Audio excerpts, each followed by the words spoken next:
Principle and practice of management.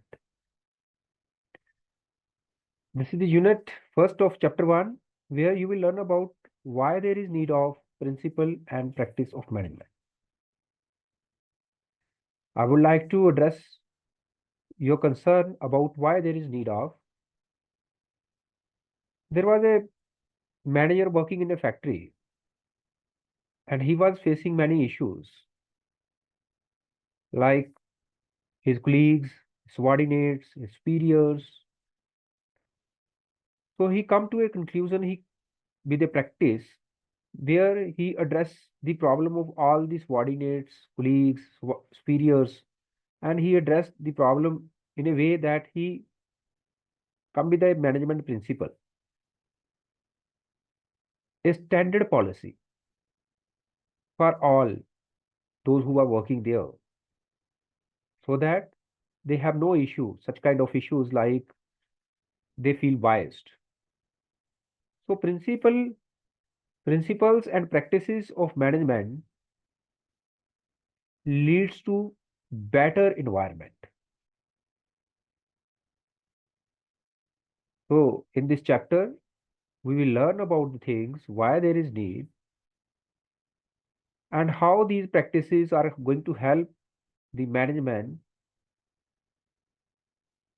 towards better organization culture and profitability. Concept and nature of management. If you would like to understand what is the concept and what is the nature, then we will be covering in this unit introduction, introduction to principles of management and practices. What is management? How we can understand the concept of management? Management as a economic resource. We will even able to understand how this economic resource is going to help us and how the management is going to develop that economic resource. And management as a group, because we people have to work in a team and this is a teamwork. So management better leads to understanding each other needs and requirements on time and making a policy that leads the team towards the success of the task. Management as a process. So this is a holistic process. Management as a discipline. Management as an activity. Nature of management. Then importance of management and importance of management in India. This is all that we will be understanding in this whole process. Introduction. Management is the practice of planning, organizing, directing, and controlling the resources.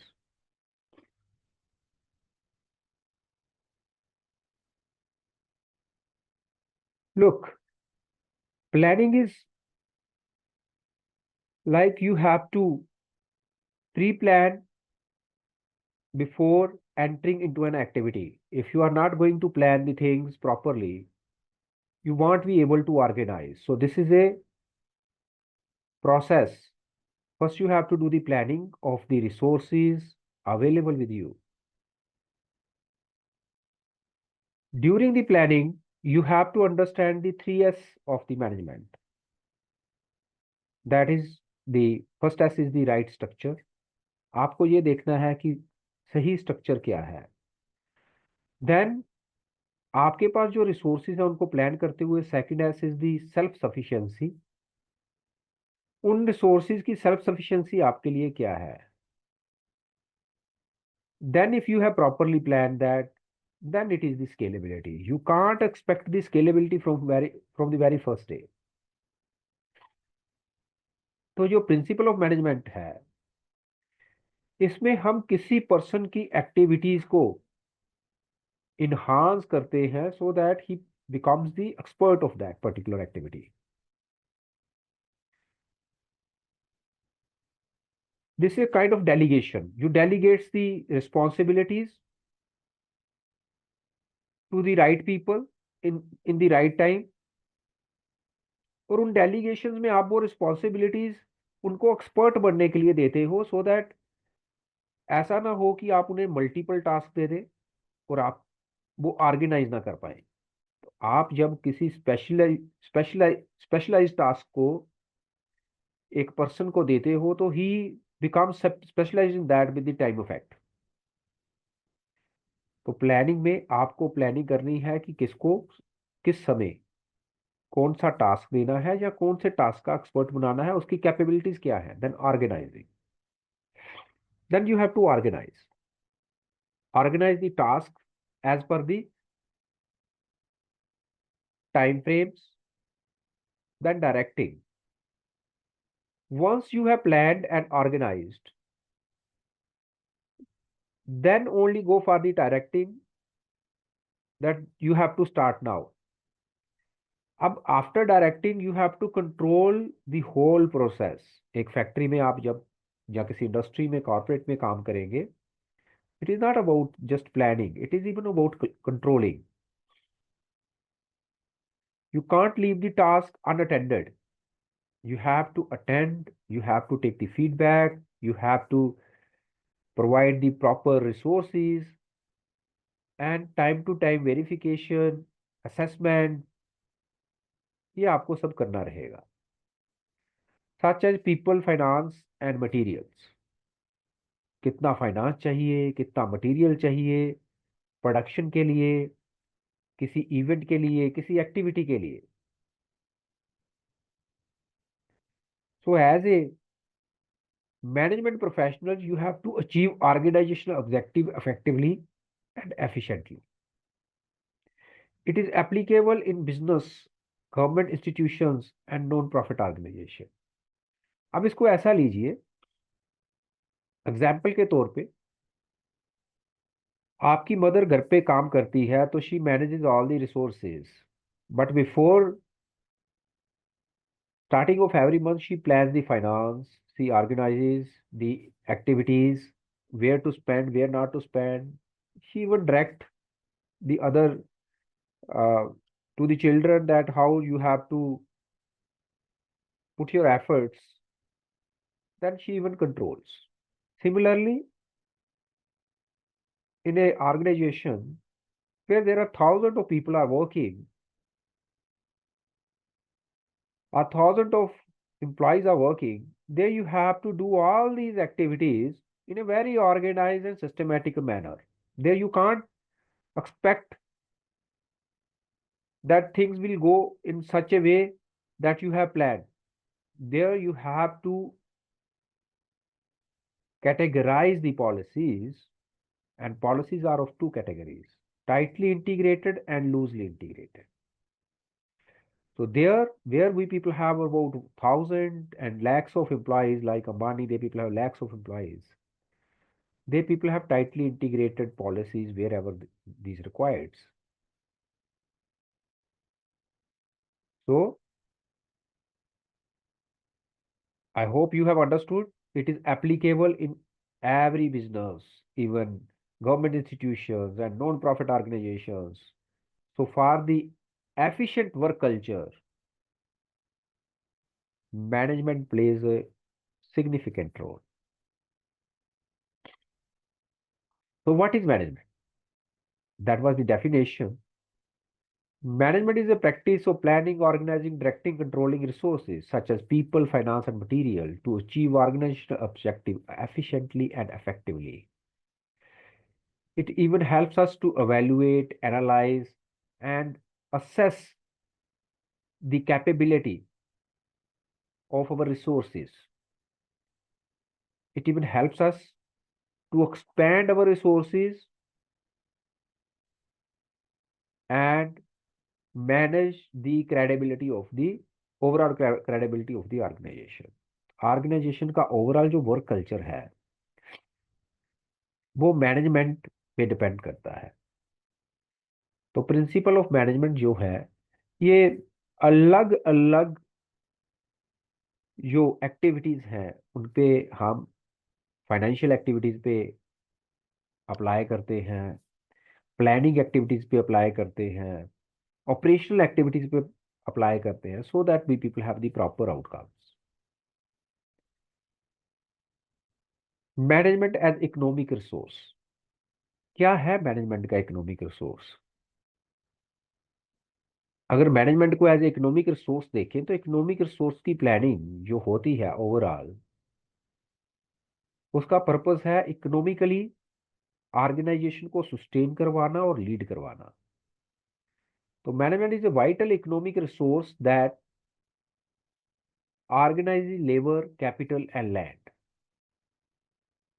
जो organise करती है labour, capital और land efficiently.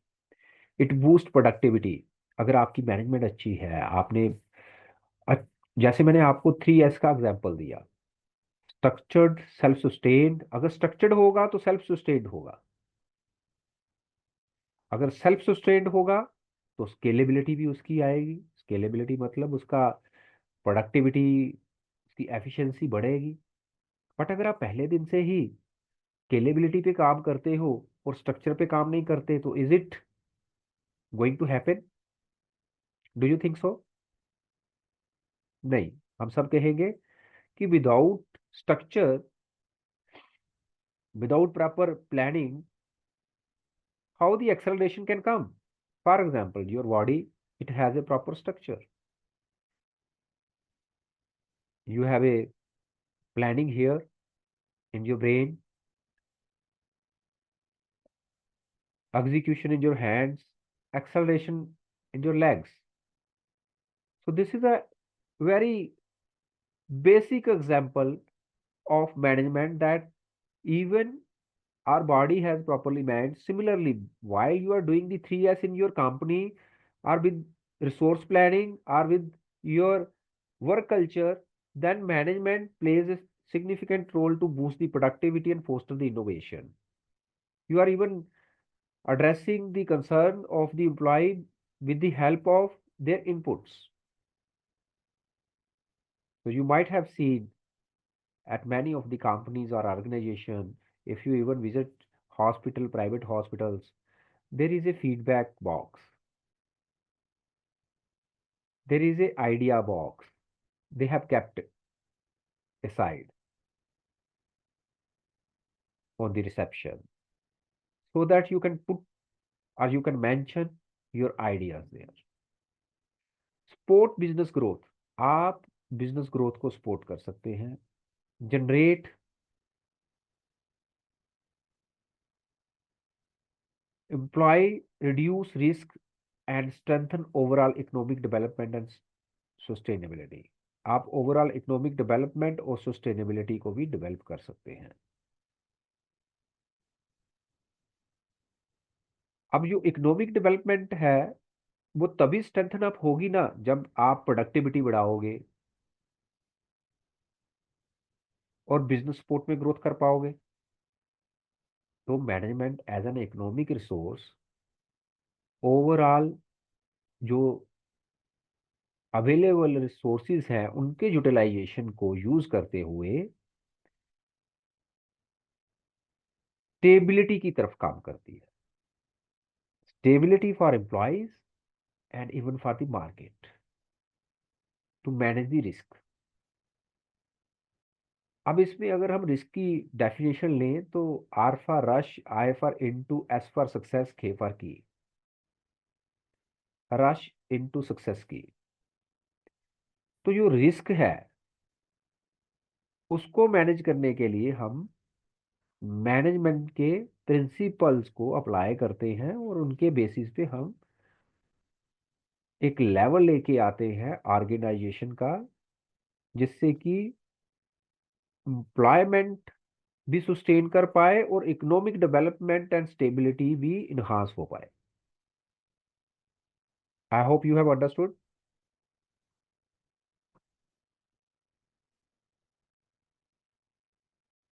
Next,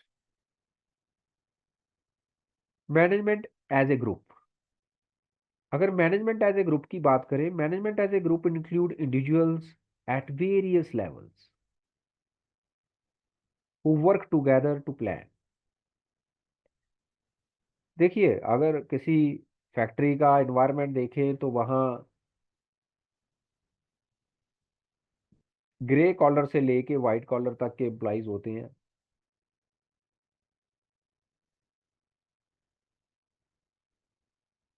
तो वहां पे हमें work सबको साथ में लेके चलना है। We can't say like this की एक क्लीनर की, जनरल क्लीनर की कोई सिग्निफिकेंस नहीं है फैक्ट्री में। आप जाइए, अगर वहां पे साफ सफाई नहीं होगी मॉर्निंग में तो आप क्या बैठ पाएंगे। तो who work together to plan, organise and oversee operations. तो एक छोटे लेवल से लेके, छोटे लेवल का मतलब एक subordinate से लेके सुपीरियर तक का जो प्लानिंग है, that the management has to see. They collaborate in decision making. वो कोलैबोरेट करते हैं डिसीजन मेकिंग के लिए, और टाइटली इंटीग्रेटेड रहते हैं फॉर टास्क मैनेजमेंट के लिए, and guide the organisation toward success. And this is the only the way that they are able to capable of that, guiding toward success. Management as a process. Management is a structured process. Management क्या है? Structured process है that include planning, organising, leading and monitoring activities to achieve goal effectively. इसके basis पे हम goals को effectively achieve कर पाते हैं। प्रोसेस क्या होता है? प्रोसेस होता है एक फ्लो ऑफ एक्टिविटी जिसके माध्यम से, जिसके बेसिस पे सभी एक्टिविटीज आपस में लिंक रहती हैं। आप देखिए, इसकी एक छोटी सी एग्जांपल देता हूँ। काइजन, चेंज फॉर गुड, एक मैकेनिज्म है। किसी फैक्ट्री में जाओ आपको काइजन दिखेगा। एक जापानीज सिस्टम है जो कि एम्प्लॉइज को सिखाया जाता है, जो फैक्ट्री में काम करते हैं, कि उनकी छोटी सी प्लानिंग कि कितनी महत्वपूर्ण है। कि जब वो अपने डेस्क पे या अपने सिस्टम पे या अपने वर्क एरिया में आते हैं तो मॉर्निंग में आके उसको स्ट्रक्चर्ड करें, और इवनिंग में जाने से पहले उसको स्ट्रक्चर्ड करके जाएं, अपने टूल्स को टूल रूम के अंदर बिल्कुल सेट करके जाएं, सो दैट अगर कोई, सपोज करो आप नहीं भी आते, थर्ड पार्टी काम करता है आपकी जगह पे, तो उसे पता हो कि टूल रूम का एक जो ढांचा है, जहाँ एक स्ट्रक्चर है, जहाँ एक रख रखाव का तरीका है, वो स्टैंडर्ड रहे। तो यहाँ से लेके टॉप लेवल तक जो मैनेजमेंट है वो इसके ऊपर काम करती है कि आपकी प्लानिंग, आपका सिस्टम स्टैंडर्डाइज्ड हो, सिस्टमाइज्ड हो, सस्टेनेबल हो सबके लिए। कि आपकी रिप्लेसमेंट भी आ जाती है, कहीं आपकी जगह पे भी आके कोई काम करता है तो उसको उसकी प्लानिंग का, ऑर्गेनाइजिंग का और लीड करने में इशू ना हो। तो this is the process of collaborating the task and enhancing the productivity. और ये मॉनिटरिंग में भी हेल्प करता है, बिकॉज अगर डेली की एक्टिविटीज में सभी एम्प्लॉय अपने टूल रूम को ही अच्छे से इफेक्टिवली ऑर्गेनाइज करके रखते हैं तो मॉनिटर करना कितना आसान हो जाता है। और अगर यही काम आप अनस्ट्रक्चर्ड वे में करते हो तो मॉनिटर करना कितना मुश्किल है। तो under use, over use, management process जो है ये ओवर यूज और अंडर यूज दोनों प्रोडक्ट तरह की एक्टिविटीज को कंट्रोल करता है। It ensure smooth operation. ये स्मूथ ऑपरेशन को, अंडर यूज क्या होता है? आपके पास रिसोर्सेज हैं बट यूज नहीं कर रहे, और अगर आइडल रिसोर्सेज पड़े हुए हैं तो after some time you will be facing the issues such as कि रिसोर्स जो हैं धीरे धीरे यूजलेस हो गए। उनका यूटिलाइजेशन उस लेवल पे नहीं हो पाया तो रस्ट लग गई उनको, ऐसे मटेरियल पड़ा पड़ा आपका रस्ट ले गया। सो this is what under use. Over use, आपके पास रिसोर्सेज कम है बट आप उसका यूटिलाइजेशन ज़्यादा कर रहे हो। मशीन जो है 6 आवर कैपेसिटी की है, आप उसे 10 आवर कैपेसिटी में यूज कर रहे हो। What will be happening? Overhaul and breaking of system. So this is all that the process monitoring जो है वो मस्ट है। उसके बेसिस पे हम प्रोसेस को इन्हांस करते हैं, ऑपरेशंस को बढ़ाते हैं। Then management as a discipline. Management is a specialized field that teaches principles and strategies for effective leadership and organization. ये effective leadership और organization relation को सिखाता है। It continuously develops through research and is applied across different industries and sectors. ये continuously develop होता है through research, research के माध्यम से। research क्या होती है?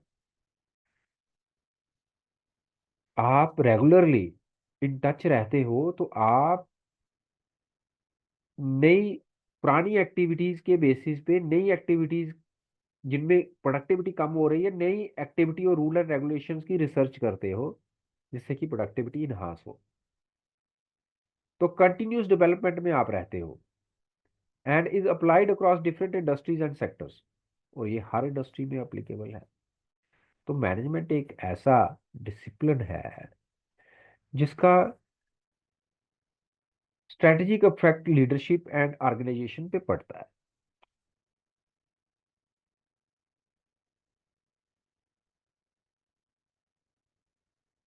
अब आप टाटा की एग्जांपल लीजिए।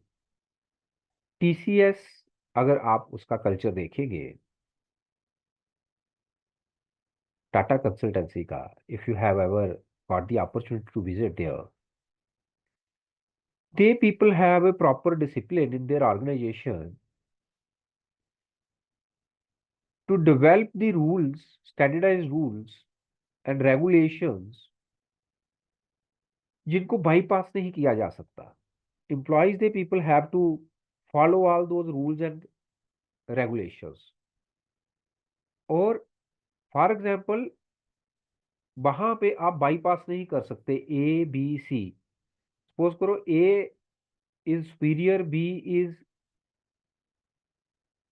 Junior and C is super junior, subordinate। If C has to report to B, then he can't bypass the B and report to A. What is this? This is the discipline that they people have to follow, that who is the leader and how he has achieved that leadership. So there is a leadership mechanism in an organization that is being followed in that. In bigger industries, it is being adjusted like this, that you can't bypass. Management as an activity. Management is a continuous process of organizing decision making। आप decisions लेते हो but decision देने से पहले आप उसके ऊपर पूरा एवेल्युएशन और एनालिसिस करते हो, coordinating task to achieve the objective effectively. और जो ऑब्जेक्टिव है उन डिसीजन के बेसिस पे क्या अचीव हो रहे हैं या नहीं हो रहे। तो मैनेजमेंट एक ऐसी एक्टिविटी है जो कंसिस्टेंटली स्ट्रक्चर्ड वे में मार्केट को, इनर सर्कल को और आउटर सर्कल को। आउटर सर्कल हम किसे कहते हैं? आउटर सर्कल वो सर्कल है जहां से मनी फ्लो इन आ रहा है, जैसे क्लाइंट्स। और इनर सर्कल एम्प्लॉइज, जो कि अफेक्टिवली रिजल्ट ओरिएंटेड काम कर रहे हैं और मार्केट में जो प्रोडक्ट या सर्विस दे रहे हैं as per the demand of the client they are working. तो ये एक टीम वर्क है इनर सर्कल का और आउटर सर्कल का। तो management is a continuous process of organising, जो हमने पहले ही कहा कि बिना ऑर्गेनाइजिंग कोई एक्टिविटी सक्सेसफुली अकम्प्लिश नहीं हो सकती। Decision making and coordinating the task. Objective effectively, objective क्या है? ऑब्जेक्टिव है employ empowerment, organizational culture empowerment, right? And delivery of product or services in the market, effective delivery of product or services in the market, so that in the market the things can survive. It applies to various fields, ensuring efficient use of resources and teamwork. ये efficient use of resources और teamwork के लिए use किया जाता है। अब team work तभी बढ़ेगा ना जब ऑर्गेनाइज होंगी एक्टिविटीज। तो आप एक दूसरे के साथ अच्छे से कब काम करते हो? जब आपको नॉर्म्स का पता है, that you know the norms of your team, और of your work culture, of your organisation, of your corporate. तो फिर नेचर ऑफ मैनेजमेंट क्या हुई? अगर हम ऊपर के सभी पॉइंट्स को ध्यान से पढ़ते हैं तो नेचर ऑफ मैनेजमेंट हमें खुद ब खुद समझ में आ जाती है। अगर लास्ट की 5 to 6 7 स्लाइड्स को हम अच्छे से देखते हैं तो नेचर ऑफ मैनेजमेंट है, मैनेजमेंट इज यूनिवर्सल। मैनेजमेंट जो है ये यूनिवर्सल है। It's not like that you can bypass the management. Yes, management can be loosely integrated or tightly integrated. Management can be that you are not managing the things properly, efficiently, then it is inefficient management. Only the difference will come. But management is happening in every way. Knowingly or unknowingly, management is there. Management is goal oriented. Management जो है ये goal oriented है. It has a goal. Without goal, there is no management. Without objective, there is no management. Management is intangible. It's an intangible. It is always there. Maybe you address it or not. It is an activity or a process that is happening consistently. What you are acknowledging it that this is happening. If you are working inefficiently, आप अपनी पूरी focus से काम नहीं कर रहे, then even it is there.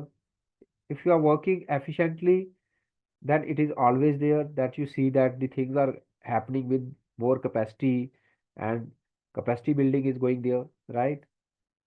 And result are optimized with the help of this.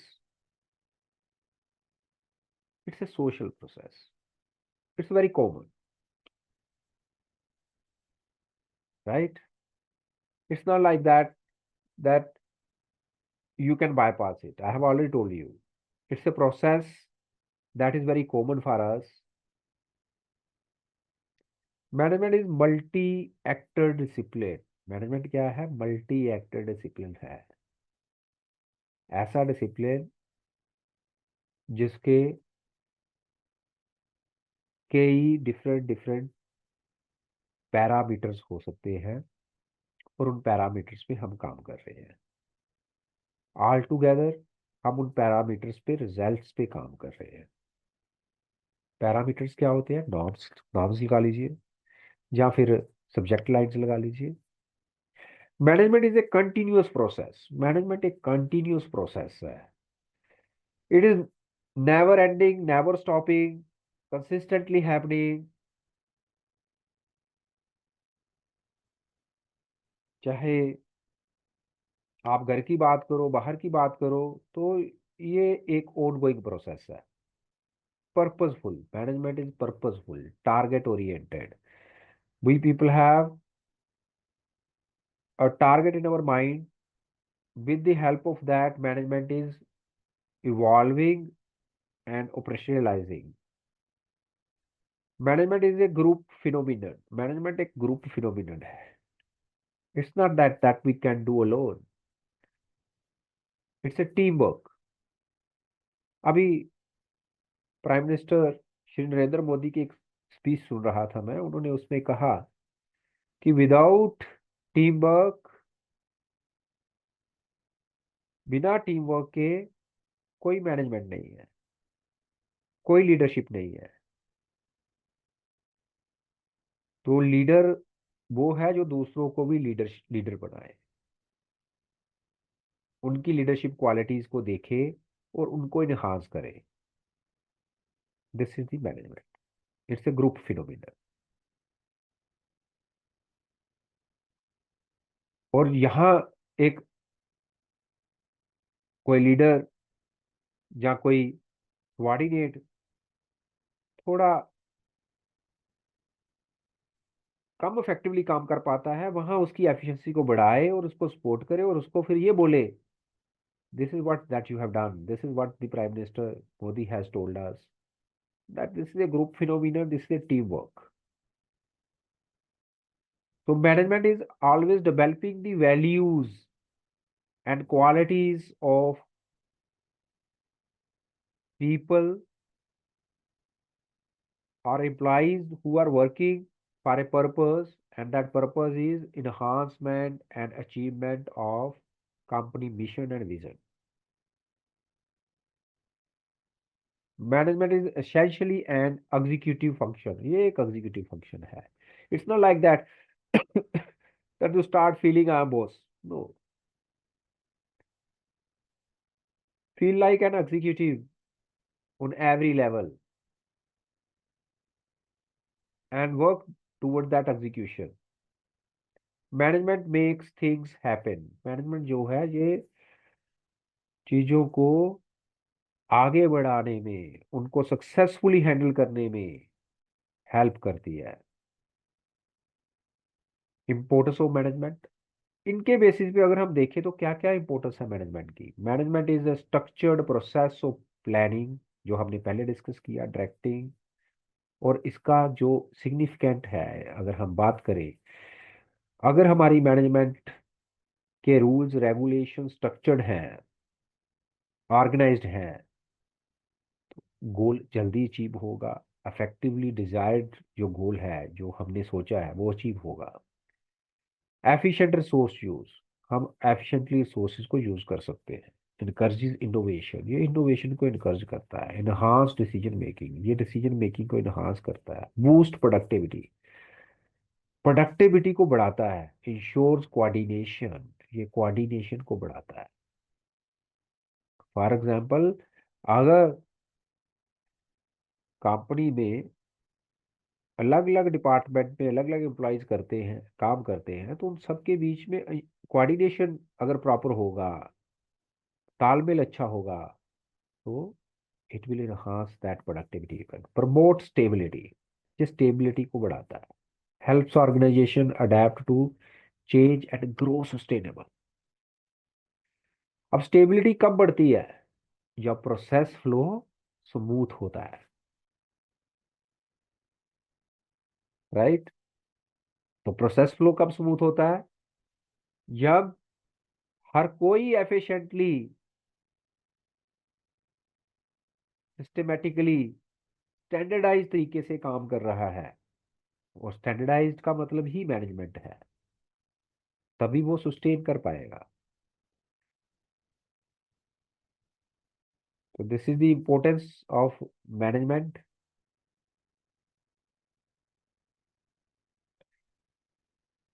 Then key points, अगर management essential India's process by ensuring efficient innovative innovation and structured growth across industry. Key point क्या है? India में economic development, support business and industry growth, employment generation. अगर management अच्छे से काम करती है, ओबियसली इकोनॉमिक डेवलपमेंट होगा, एम्प्लॉयमेंट जनरेशन होगा, ग्रोथ होगा। ग्रोथ होगा तो एम्प्लॉयमेंट जनरेशन होगा।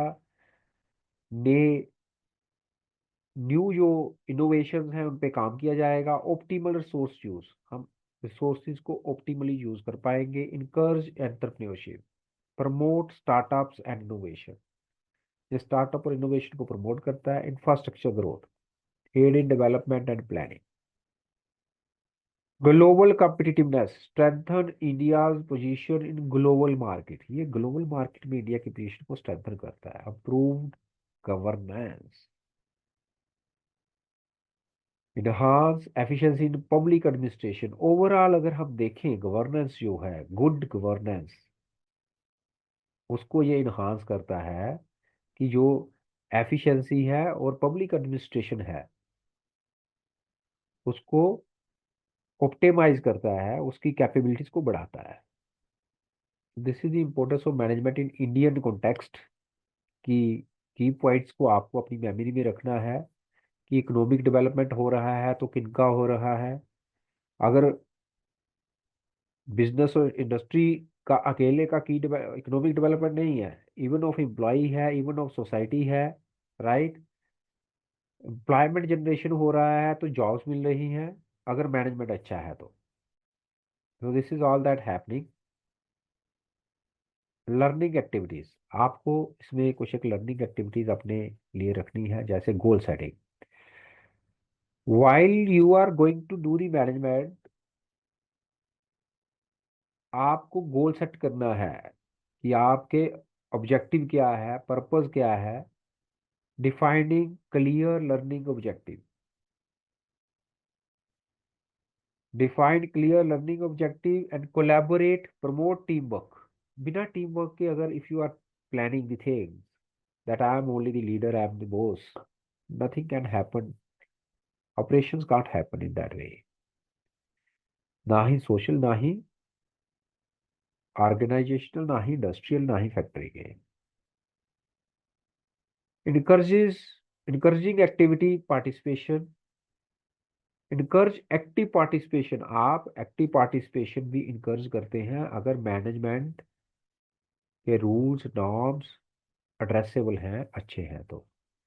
अवेल्युएटिंग progress and enhancing method, progress को अवेल्युएट किया जाता है इनके माध्यम से और इनहांस किया जाता है। तो दिस इज लर्निंग एक्टिविटीज हैं जो मैंने आपको ऊपर करवाया। उसके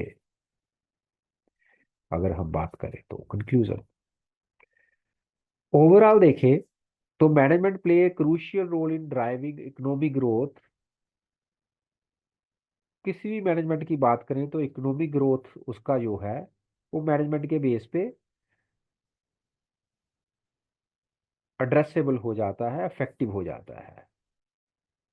तो शायद जो fostering progress of the society, it ensures proper resource utilisation, coordination and adaptability. In India, effective management support innovation, business development and sustainable success। अगर हम इंडियन कॉन्टेक्स्ट में देखें तो ऐसी बहुत सारी ऑर्गेनाइजेशंस हैं जिनमें से मैं कुछ एक की एग्जांपल देना चाहूंगा आपको। यूफ्लेक्स एक ऐसी ऑर्गेनाइजेशन है जो पैकेजिंग मटेरियल का काम करती है नोएडा में, दिल्ली एनसीआर में। अगर आप कभी आपको वहां पे विजिट करने का मौका मिले तो आप जरूर देखिएगा कि उनका जो वर्क कल्चर है, it's one of the biggest manufacturing company of packaging material in India. और अगर आप उनका वर्क वर्क कल्चर देखोगे और उनका सिस्टम्स देखोगे, उनकी फैक्ट्री की स्ट्रक्चरिंग देखोगे, under utilisation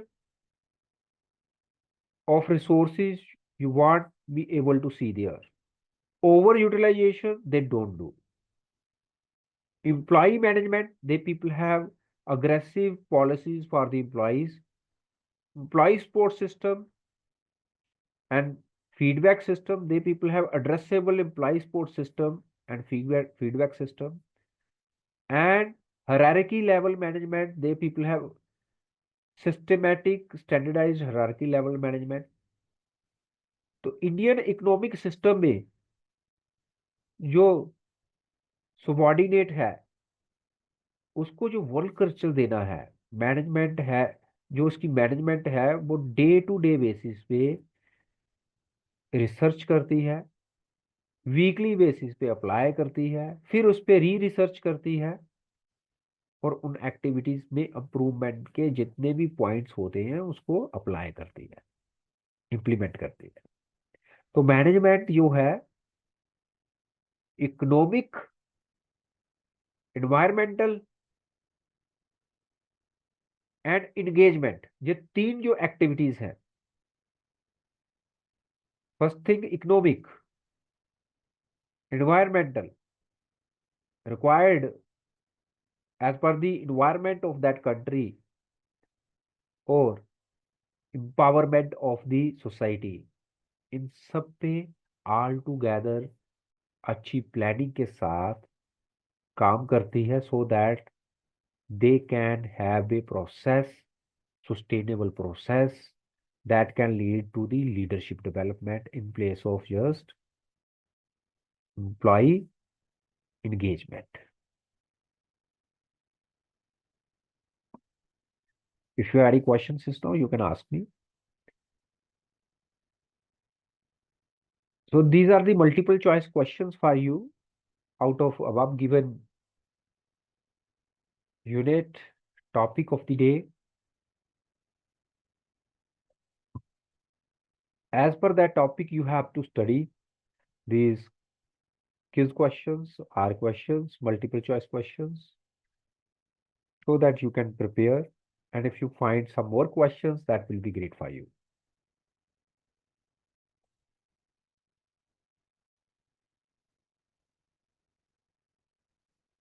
Just for a review, I'm going to address in brief. If you have missed any of the point, you can ask me. Once again, I'm just for the review revising in short, principle and practice of management. सबसे initial stage पे पहले हमने introduction किया, management के definitions को learn किया कि management planning है, ऑर्गेनाइजिंग है, this all be people have learn from there, directing है एंड कंट्रोलिंग है। तो P planning, O organizing, directing and controlling, and consistent controlling है। देन मैनेजमेंट होती क्या है, we people have learn about that. It is planning, organizing, directing, controlling resources, और resources people भी है, फाइनेंस भी है, मटेरियल भी है। It's not like that only the material we, it is even the people, because people they will be working for the organization, for the achievement of the organization objective. So this is the brief of that. Economic resources है, it boosts productivity, foster innovation. अगर हमारे पास available resources जो vital है हमारे लिए, जैसे labour, capital, land and capital है, land है, तो उतने रिसोर्सेज में हमने प्रोडक्टिविटीज को पोस्ट करना है, इनोवेट करना है, बूस्ट करना है। तो this is all that the economic resources का proper utilisation, so that underutilised, overutilise ना हो, और उनकी प्रोडक्टिविटी एक प्रोसेस के माध्यम से कंसिस्टेंट रहे। जैसे इंडिया के अगर इकोनॉमिक रिसोर्सेज में एग्रीकल्चर इंडस्ट्री में देखें, तो लैंड बैरन होती जा रही है because of over utilization. This is very common example. ऐसे ही कई इंडस्ट्री ऐसी होती हैं, कैपेसिटी को बढ़ाने के लिए वो अपने लैंड रिसोर्सेज को और इंडस्ट्रियल रिसोर्सेज को बढ़ाती है, ना कि over utilization of existing resources का करती है। और अगर हम ओवर यूटिलाइजेशन करेंगे तो what will be the harm, industry का जो मशीन का जो ओवर यूटिलाइजेशन, उसकी वियर एंड टीयर को बढ़ाता है, उसकी प्रॉब्लम्स को बढ़ाता है, उसके एक्सपेंसेस को बढ़ाता है, उसके रिपेयर और उसकी मेंटेनेंस को बढ़ाता है। बट अगर हम उसे उतने ही रिसोर्सेज, उतनी ही यूटिलाइजेशन करें जितनी रिक्वायर्ड है, जितनी की मेंशन्ड है, तो प्रोसेस जो है वो स्मूथ रहेगा। तो मैनेजमेंट एक ग्रुप मैनेजमेंट है, it's not just like person management, या I am the boss, this is not going to happen. It's a process, smoothing of the planning, organizing, and leading the activities. This is a discipline. This is not just a sector. This is overall discipline of the organization that controls the overall resources of the organization. Management as an activities. Management is a continuous process of organizing, decision making, and coordination. Nature of management. We people have learned about the nature of management. Management is a universal, and अगर nature की बात करें तो management की existence घर से लेके, industry से लेके, नॉन प्रॉफिट ऑर्गेनाइजेशन से लेके, corporate, even government organization, everywhere you will be able to see the management. हाँ, इनएफिशिएंट और एफिशिएंट मैनेजमेंट के बीच में आप डिफरेंस समझ जाओगे when you start following the norms और developing the rules and regulations. So this is all that they are. तो मैनेजमेंट का एक पर्पस होता है on the basis of which they develop and cradle the whole system toward the success of an organization for overall development of the organization. Importance of management. अगर management सही से काम करती है और प्रॉपर रूल रेगुलेशंस पे develop करती है तो achievement of goal, efficient resource use, encourage innovation, enhance decision making, boost productivity, ensure coordination, promote stability, ये स्टेबिलिटी को भी प्रमोट करती है। Importance of management in India, economic development, employment generation, optimal resource use, encourage entrepreneurship, infrastructure growth, इससे infrastructure growth भी होता है। Global competitiveness बनी रहती है क्यों। तो this is overall objective of management, and the conclusion is management play the crucial role. I have already concluded that. This is a brief of the topic. Let us call it a day.